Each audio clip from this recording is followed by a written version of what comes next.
Hey fellow tamers, it's Mike from OverGround here, and today in this video I'm going to be introducing to you the next main series that we're going to be introducing on our channel, and that is the Digi-Destined Cup. So what is the Digi-Destined Cup? Well, it's a tournament we've created to kind of celebrate the launch of Digimon TCG in general, as well as to celebrate Digimon as a whole. There are many milestones that the franchise has achieved in 2020. First of all, the 21st anniversary of the original Digimon Adventure series, the 20th anniversary of Digimon Adventure 02, the release of the movie Last Evolution Kizuno, which kind of bookends the entire adventure saga, and the 2020 reboot that just launched earlier this year. So there's a lot of Digimon to celebrate this year, and we want to take a fun and unique kind of perspective on our take to celebrate the franchise as well. So in order to pursue the celebration and create this new series, we will be creating unique character decks based on any of the Digi-Destined or Chosen Children, depending on which version you're watching. And we'll be pitting them against each other in a single elimination bracket where we're going to see who's the strongest Digi-Destined.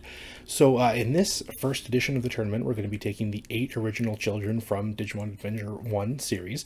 However, in this video, we're going to be outlining the rules for each subsequent Digi-Destined Cup as a whole, and show how we will translate these rules with new contenders that may be coming into the fray later on. So we've created a list of rules to try to keep things as fair and balanced as possible as we build our individual unique character decks. And we want to kind of keep the spirit of each individual Digi-Destined alive in each deck. So these rules are also meant to reflect that, as well as our take on trying to keep things fair and balanced. So think of this as if each Digi-Destined character is just having kind of a fun little battle that they're having with their friends, and they're just putting their Digimon against each other. They're just having a fun fight to see who's the strongest. Take that perspective and translate it into a card game, and then this is what we're hoping to do through this Digi-Destined Cup. So I'm going to go through the 6 main rules that we've established for this tournament, and after we've established these rules, we will go ahead and start filming the exhibition matches for you guys, and hopefully we can do many future Digi-Destined Cups to come. But this is just kind of a fun series that we want to make that's kind of fun and unique to both this channel as well as the Digimon TCG as a whole. And we hope you guys are just as excited to watch it as we are to film it. So let's get into the rule set. So rule number 1. Each character deck will only include their respective tamer, respective partner Digimon, and respective evolutionary lines. So what this means is that multiple tamers of the same name can be included. Multiple Digimon of the same name, as long as they're different cards, can also be included, and as long as they follow the same evolutionary line that is consistent with the next rules that you're going to be seeing later on. And the decks can be multiple colors if they do not clash with the overarching kind of strategy or consistency that we've deemed based on how we've decided to build these decks. In the event that a character deck cannot meet 50 cards due to the remaining rule set that you're going to hear, we have agreed that we will supplement them by adding ally Digimon cards and ally options that you're going to see that are going to follow the remaining rule set. And ally Digimon is basically a Digimon that has joined the main team's party at any point during the adventure series, or has been one of their friends, or has done something important for them at any point during the adventure series. So cards like in Digimon, such as like Leomon, for example, any of the Black Gear Digimon that they freed and then come to help them later on, like Meramon or Unimon or anything like that, or any other Digimon that has been included in any other media throughout the adventure franchise that helps the characters at any point in time. This could include anyone as well from the World Tour Saga, for example. So that is how we plan to pad out decks if we don't have enough cards to create a whole full 50 card playable deck based on the rules that you're going to see that continue throughout the course of this video. So that's rule number 1. Rule number 2. Each evolutionary line will be included as canon to the story, matching what is witnessed on screen in either of the adventure series, Adventure or Adventure 02, any of the movies, so that includes anything like Wargame, Hurricane Touchdown, Revenge of Boromon, any of the Tri movies, as Frontier and Tamer characters eventually get released, anything from their movies and their series as well. But right now we're just focusing on Adventure because these are the Adventure characters that we're going to bring to the fight right now. So when I say canon, this means, for example, that Ty's deck would not be able to include Skull Greymon. This is because it's not Agumon's canon ultimate form for the purposes of the overarching adventure storyline. It's just a one-shot dark Digivolution that happens just due to unfortunate circumstances. And so it will not be a part of the character deck, so to speak. This also means that any of the dark, or the black variants or the virus variants of the Agumon line wouldn't be eligible for Ty's deck as well, because Ty's main Agumon is not the black Agumon that evolves into the blue Greymon and the blue metal Greymon and then eventually the black War Greymon. It's just the standard regular Agumon. This would also apply for a character like Matt, for example. You wouldn't be able to take any of the black or virus variants of the Gabumon line that leads up to black metal Garurumon. He would just be using the standard Gabumon lines. So anything that exists in any of the standard canon lines in any color of the card game is eligible to be put into one of these character decks. This also means that for Kari, Magnadramon, because it was witnessed as her first canon mega in Hurricane Touchdown, it was also witnessed as her canon mega as her final form in Tri, despite Ophanimon Feldon mode appearing briefly. Again, that was a dark Digivolution, so it does not qualify for the purpose of what this tournament is meant to represent. So Kari's deck, the final evolutionary line, would go up to Magnadramon, and that would be the mega that would be playing in that version of that deck. So, in that same vein, in the event that ally Digimon are brought in to fill out a deck list, their evolutionary line must also follow this main structure up to the best of the card game's current card pool.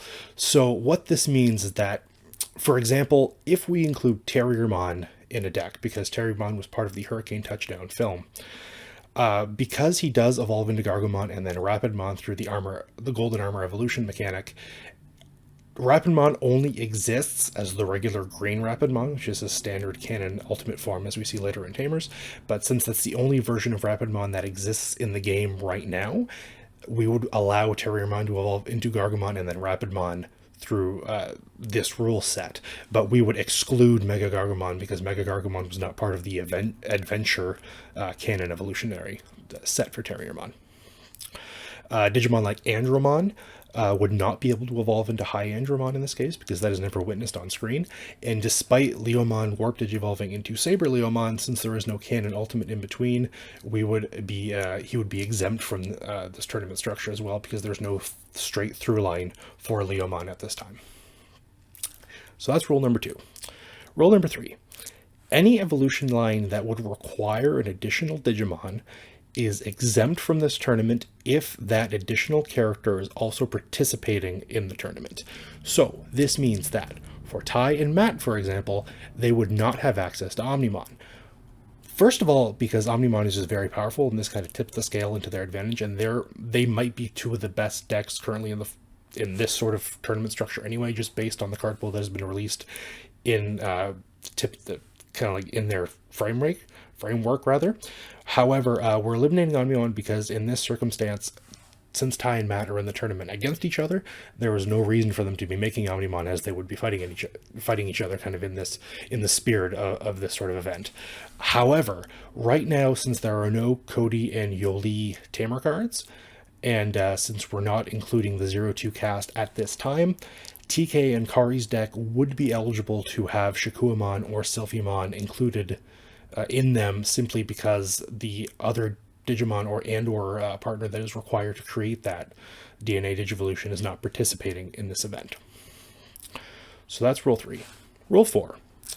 Each character deck can only include options wherein their Digimon partner or their ally Digimon is performing the attack or appears on the artwork.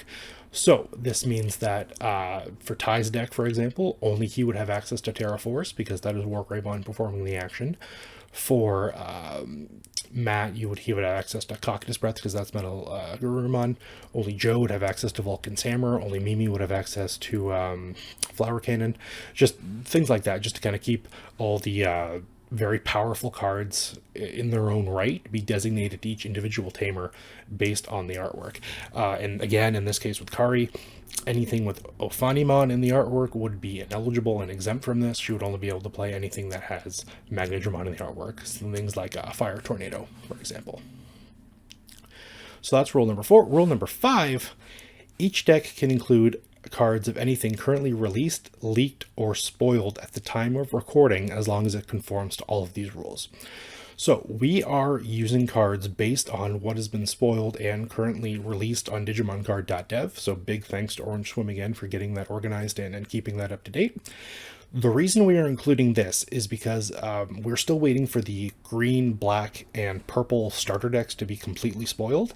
And in the green deck especially, there's a lot of cool support cards that will help both the Izzy and the Mimi deck, since they both require a little bit of TLC. And if we can avoid kind of filling out the excess with those allied Digimon, that'd be great. If we can kind of keep it consistent to just the partner and their evolutionary line in different forms. So there is another Rosemon that has been revealed, so we're kind of waiting to see if there's another Palmon, Togemon, or Lilymon. The new Needle Spray was also just revealed, so that's a cool other addition that we can put into the Mimi deck. So yeah, anything that is going to be spoiled after we start recording this series, that would then be ineligible. However, that does not mean that those cards cannot be used into any future iterations of the Digi-Destined Cup that we continue to make. So rule number 6, this is just, it's not necessarily a rule, but more of just a decision that we made kind of unanimously. Unfortunately, not every single canon in training form of the main 8 is available in the card game. So as of the green starter deck, Motimon was introduced, but we're still missing Bukamon for the Gomamon line. So in this case, rule number 6 is just if an in-training canon is missing, we would just find a level 2 baby in-training card that would match the strategy of what we feel the deck's main through line would be, and we would throw that into the deck building process as well. So yeah, there it is. These are our 6 main rules for what we have created and dubbed the Digi-Destined Cup. Again, this is going to be the first edition that we're going to be releasing soon, which is going to be including the 8 original Digi-Destined children from the original Digimon adventure. As more tamers and more Digimon based on the adventure crew get revealed and released moving forward, we will be making more editions of this cup. And maybe as especially with the Spirit Evolution mechanic being released, maybe we can start having some cross-season interactions with different Digi-Destined and stuff like that. So that'd be really cool to see. But yeah, this is it. We'll be building the character decks very soon, and we're going to start filming our matches after we create the bracket. So again, this is going to be a 8-person bracket, since it's the 8 original kids, single elimination. And then we're going to be recording every single match of this series, leading up from the 8 to the 2 to the 1. And yeah, we're going to be able to see which Digi-Destined deck is the best. So who do you think you will win? Leave your comments below. Let us know what you think. Make sure to like and comment and subscribe, and ring that bell so that if you are excited for this series, that you'll know when the next segments and the next matches are going to be released. So yeah, this is Mike from OverGround, guys. Stay prodigious, everyone. We look forward to bringing you this content. Take care, everyone.